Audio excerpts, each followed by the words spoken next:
Hey, it's Michael Bernier of Think Outside, and I love this plant.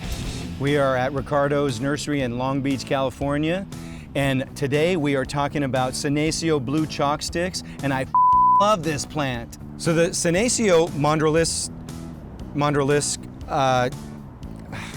Emma, how do you say it? Senecio. Mandriliskayo. Right, got it. Senecio Mandriliskayi. And what I love about this plant is the beautiful chalky green-blue color you can see here, and the gorgeous shape. You can see why they call this blue chalk sticks. Very hardy, drought tolerant once established, makes a great ground cover for rock gardens, succulent gardens.